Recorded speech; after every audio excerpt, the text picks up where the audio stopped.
has there ever been a moment in your career where you were not able to hold your 5 precepts? No.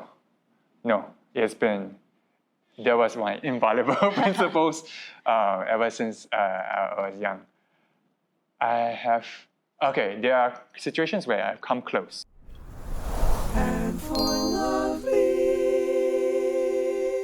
Welcome to the Handful of Leaves podcast, a Southeast Asian platform sharing Buddhist wisdom for a happier life. My name is Cheryl, the host for today's podcast, and my guest today is Ying Cong, who is the co-founder of Glints, a recruitment platform that has expanded to 8 markets. I just wanted to catch on a word that you said, treating people, your team like a family, right, in that phase. In one of your articles, you wrote about how you always struggled a little bit about personal boundaries. So you're friendly with everyone, but you also don't want to be too close. Yes. How did that work with treating everyone as family? I've since stopped adopting that lens when it comes to colleagues. And you treat your employees as family, there's a lot of unspoken assumptions around that. So one of it is that they will never leave you, right? In this lifetime at least. They will stick with you through thick and thin, and also vice versa. You will never abandon them. But that's just not realistic in a company, right? People do underperform for various reasons. Sometimes they perform very well in the first few years, and then their motivation shift, or the job scope change. In a startup, you're always changing, you're growing, right? And the roles expand very quickly. And it does come to a point where even the people that you cherish the most, sometimes they can't live up to the job scope. Or you can't live up to their expectations. And you have to have that conversation to leave. When I was treating my employees as family, those conversations were much harder. I tend to avoid them because who will ever fire your own brother or sister? It's a very heartless thing to do, right? Yeah. But then when it's in a company setting, actually the more heartless thing to do is to let them to continue to underperform in a role where you know they're no longer suited for. Because their self-esteem will start taking a hit, and the company doesn't benefit from it. And you also compromise on the other employees who depend on them. Yeah, so I started to draw that boundary, like, okay, we treat each other with respect, right? We also build that relationship at certain times where we are outside of work. But when it comes to work, there's a clear boundary about, okay, this is what you have to perform, and this is what the company can give to you, right? So you have to make those boundaries, underlying boundaries, very clear in your mind and also when you talk to the employees. But of course, the close danger of that is it becomes too transactional. Yeah, it becomes like, oh, you give me this, I give you that, right? So it does becomes a balance. You do have to, at some certain moments, you have to find that relationships. Like during one-on-ones, don't just talk about work. I know some managers do that. They just talk about work. It's just what you got done. How can I help you to get the next thing done, right? But the best managers I've seen, they are also sensitive to the employees' underlying needs. And once you do that, when I think I've managed maybe close to 40, 50 people on and off across the 11 years, right? And I've noticed one thing is that everyone is suffering to a certain extent. It's just about how much they tell you about it, right? Even though the happiest and chirpiest employees, the most upbeat ones, there's always something that's bothering them, right? And it can be very obvious things, very immediate things like, an immediate family member passed away or is having an illness. Or it can be very, very subtle things. Sometimes they just can't really articulate it. Like for a lot of my employees, when I was running the Vietnam team, they felt that maybe the strategy wasn't too clear, right? But it was a very underlying feeling, and they don't know what the next direction is for their lives because of this. So there's some uncertainty. And when you talk to them and you really listen with your heart, and these kind of things will start to bubble up. Because they will first tell you about their work. That's a very immediate thing. Then they'll tell you about immediate family life. They'll tell you about facts. But you can just see in the way they talk to you, where they hesitate a little bit, or they have this little bit of holding back about telling you certain things. And that's where you can start to pick up, oh, okay, maybe certain things are not going all too well over here. So then you can ask them for permission. Can I ask you about this? And then they give you permission and you can talk about it. Wow. I think, wow, the people under you are very lucky to have you. I have someone like you as a manager who really listens and wants to understand them in a holistic way. Yes. Yet being firm in being kind, not Yeah. just nice, by showing respect to them. Imagine, right, when you're under a lot of pressure from your board or your leaders above you to achieve a certain target, then if you are not very mindful about it, and in work conditions, sometimes you are not mindful, especially about the softer stuff. Like you may be seen as too soft if you are too soft to your employees too. And then you will tend to just push that down to the next level, right? But then for me, as part of that whole journey of transformation, like what the startup journey meant to me, one of the things I also realized is that that connection that you have people, is actually what makes me come alive. No matter how momentary it is, how fleeting it is, as long as I come into contact with you and there's a personal connection, right? That actually makes the day very meaningful to me. Yeah.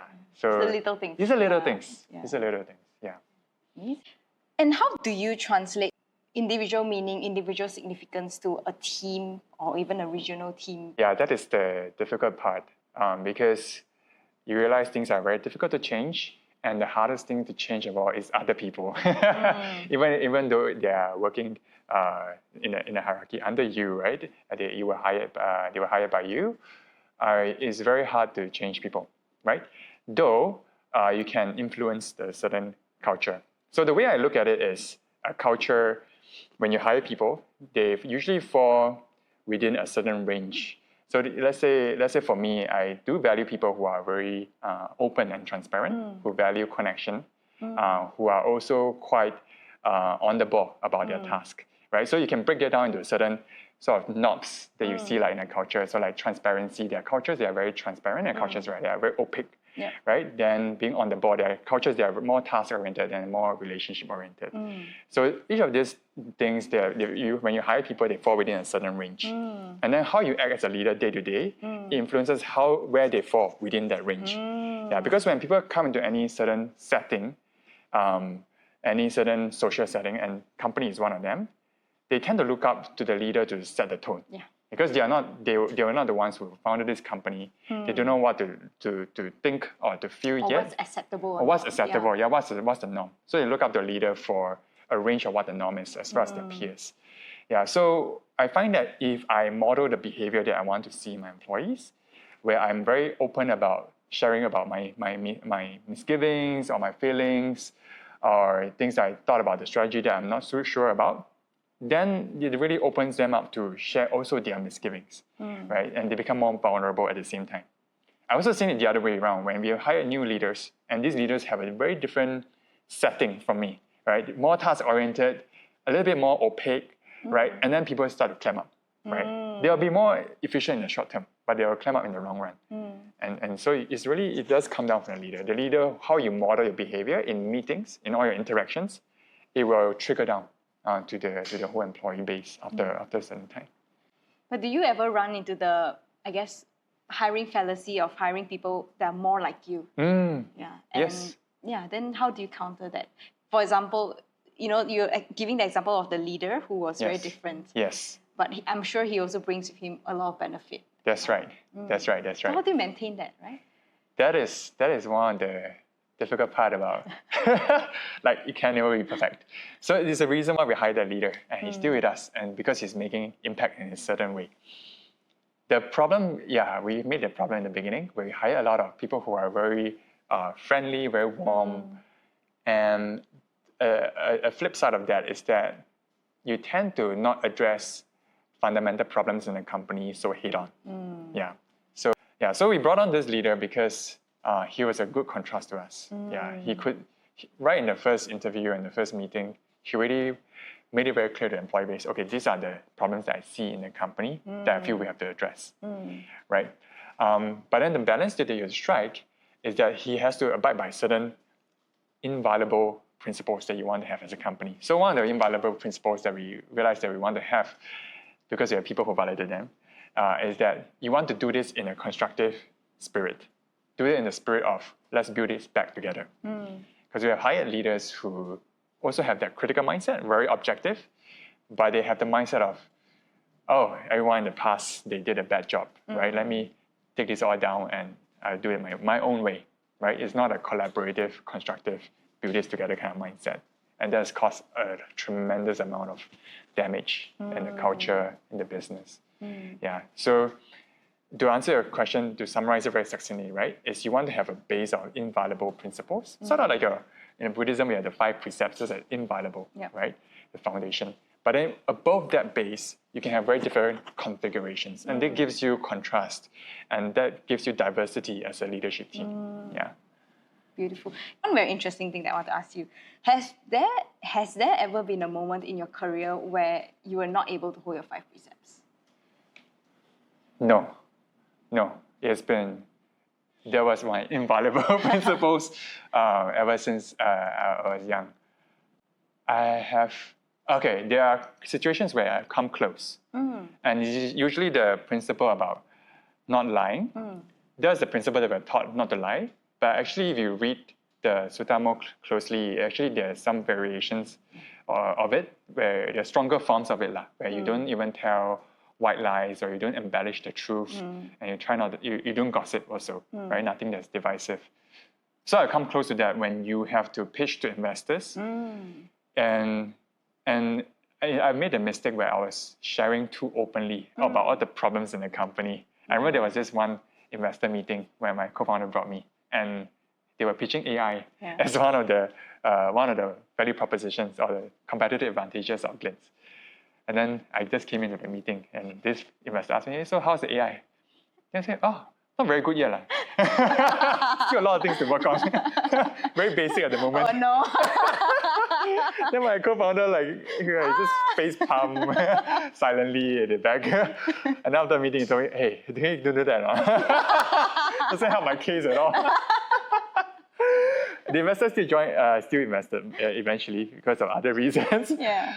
And so I had to learn to manage that, right? So I still hold my line. I wouldn't tell an explicit lie, but I would see the situation. And actually, the Buddha did talk about this. What's the right thing to say at the right time, right? So I know that wasn't very helpful to my co-founder at the very least, right? So I learned that there are many ways you can present the facts. That's still being truthful, right? But it's more aligned to what the situation calls for, right? Yeah. So I learned in certain meetings, I would say, when they ask about the situation of the AI, I'll tell them, okay, this is the current foundation that we're building, and that's where we feel like we can get to, and this is a roadmap to getting there. Instead of just saying, oh, we're not there, it's very basic.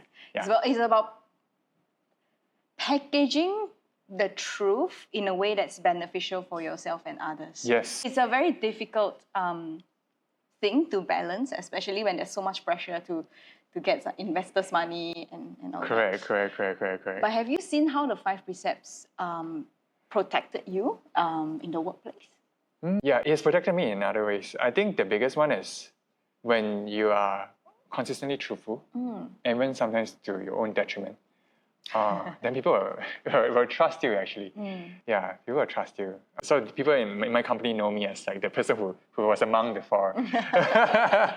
and they do trust me with very some very personal sharings, because they know that I always tell them, I always share the truth, even when it's ugly, about from the management team or the leadership team, from a strategy perspective. I tell them, okay, this is what exactly is difficult for the next phase that we're going into. I still remember this is also during the COVID period, where we have eventually to lay off a portion of employee base in order to save the company. PR marketing team person, she wanted me to lead that message first, right? Because in the past, we had slightly different approaches with me and my co-founder, my CEO. So he's more polished, right? He'll try to frame the message in a way that's palatable, easy to digest for the employee base. So in the past, for example, their PR crisis, he tried to frame it in a way that saying that, okay, yeah, we will stand strong, it wouldn't affect us so much. But then my approach was slightly different. I was like, okay, this is exactly what happened. This is exactly where we screwed up, and this is what we can do better, right? And I find employees over time they respond to the second way better, right? When you treat them as intelligent human beings, they also respond in kind. They will see you as someone trustworthy, right? So it's helped me in that way. So we have find that many times, right, when employees leave us, it's not because the company was going through difficult times. It's because when we go through difficult times and we don't tell them the whole truth, then that's when they feel like the trust has been broken. Yeah. There was a period in time when after our Series A, before our Series A, we were running out of cash. We were actually down to 2 months of payroll. And it was a team of 15 people. Oh my God. And we sat them around a table and we told them very, very honestly, we only have 2 months of payroll left. We're not sure whether we can close this next round. But if you want to leave, you can leave on good terms. We can pay you the last 2 months of pay. And then everyone stayed. Everyone stayed for that. The reason because we were honest and they wanted to stick through to see what happened next. But then there were periods where we were less than honest, less than open about what's going on in the company. Like a leader left, right? Because of some mismanagement on our part. And we didn't tell them the full truth. We told them, oh, this person left because of their personal reasons. And people just immediately after the announcement asked me, hey, is that true or not? They know you will tell the truth. Tell me the real truth. So I tell them not doing one-on-ones. But can you also tell me about the biggest disagreement that you've had with your co-founders and how did you use Buddhist principles to overcome that? The biggest one, the hardest one was when our third co-founder left us. We split. So we started off with 3 co-founders and we ran it for 5 years. And then around the 4th to 5th year, my current CEO, Oswald, and this co-founder who left, they started having major disagreements around vision, right? Where the company should go, that's the biggest one. But also the underlying one that's been pegging them is difference in philosophy. This other co-founder who left, he was more process-driven. He's much more about being very scrappy and going for quick wins, right? Whereas Oswald, he's about the bigger vision where we can go in the long run. And let's not do things just for the small quick win in the short run. Yeah, and it's both perfectly valid, right? Both have very valid approaches. And what was your philosophy? Me, back then, I was just interested in building the tech, right? So I was like the neutral third party. Sometimes I come in to try to manage it, but unwillingly, begrudgingly. So I was also caught in between both of them, right? But this has been building up for quite some time already. Even when we first... Simmering. Yeah, still simmering in the background. Even when we first started the company, we already knew there were some differences. But we thought, okay, you can paper over it, it can just be resolved over time. So it just started building and building and building until eventually there was this internship business where we are helping polytechnics do internship trips to Jakarta, to different Southeast Asian markets. And we were charging for that. It was doing a good amount of cash flow. But that was it. The business we know is not scalable. It cannot grow. So this co-founder, who eventually left, right, he wanted to keep growing that, trying to keep pushing and putting more resources in it. But also and I saw that, okay, maybe it's quite clear, this can't scale. But we avoided the conversation for a while. We just skirted around it, say, hey, can you, there's this problem, but you just keep running it and see where you can go. And then eventually, the truth was very obvious. It can't grow anymore, and we have to shut it down in order to grow this other part of the business, which is more promising. And it became very personal because this was his idea, this was his baby, and it was like him versus us kind of a dynamic at the very end. So there came a point where we felt like eventually Oswald and him couldn't work together anymore. And then I was caught in between, and they asked me to decide. What should the next step be? They tied it to you to make the tough decision. Yeah, because I was a neutral third party, right? So I was caught in between, and I really didn't know what to do. It was such a difficult. I was close friends with both of them, and then I thought, okay, in such situations, what would the Buddha do? What have I been taught when I was learning from my teachers in the past? How would they approach this kind of situation? And first of all, what I did was, I first took away the emotions, just from a very detached point of view, look at, from a business fundamentals, what's the path that we will approach, right?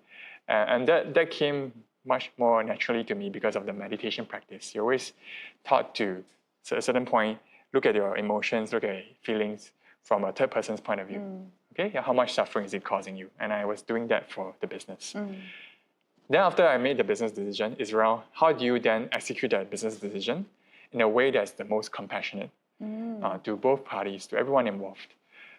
And that was the approach I took. So you first approach it with wisdom, right? A little bit more calculated, but with wisdom. Then you apply it with compassion after the decision has been made. Yeah, so that's the approach I took. I first told everyone, this is the cold hard facts, right? We can't avoid this. This business cannot grow. This is where it's more promising. This is where we need to go, right?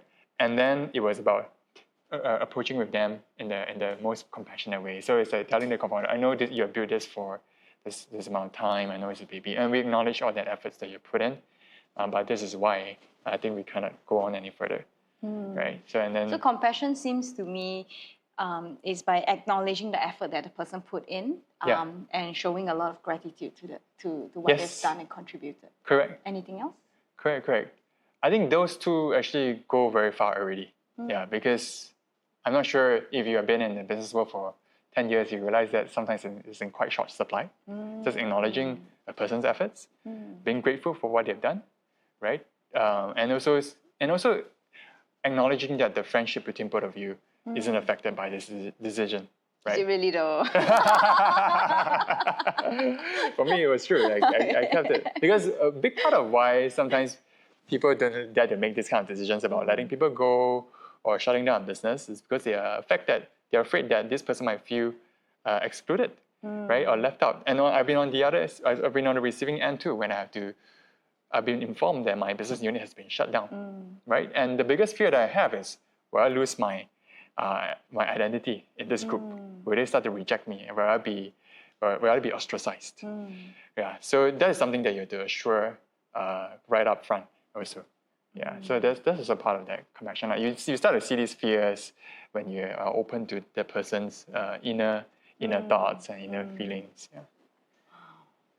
And that really reminds me about sutta about metta, which is, I think it's in the Dhammapada, where all beings just like us fear death, fear pain, and only want to be happy. Yeah. I think we will find a quote later and insert it somewhere here. Yeah. But yeah, really being able to see the same fears that you have exist in other people, even in difficult situations. Exactly. And speak to that. Exactly. Yeah. For me, one of the biggest change that helped with that empathy, right, was when I stood down as a CTO, and then I was leading a small team, and then now I stood out of that position again from a complete management perspective, and I played an individual contributor role. And from a very conventional perspective, that seems like a demotion, right? But for me, it would just open up so many perspectives. Now I see things from also an individual contributor's point of view, and I can empathize a lot of what the leaders say, how it actually affects the employees. Right? There are a lot of fears that I have as leaders. Actually, the employees have it, but in a slightly different form. Right, so to me that was very eye-opening, being able to play different roles, and then you can see, oh, actually that's how they felt when I say that. Okay, now I'll approach it differently the next time. Yeah. It's a massive learning ground when you take on all the different hats without the ego of like, oh, this is demoting me. Great. I'm a co-founder. You can always lean on the co-founder title. I'm very inspired by Ying Cong sharing and how he applies various aspects of his business, from growing a team, leading a team, and even to navigating disagreements between his co-founders. And what I'll be taking away is to have a giving competition with my friends and my colleagues. So thank you very much, Ying Cong, for coming on today's episode. I hope you join us again. So to all our listeners, see you in the next episode. Stay happy and wise. And for lovely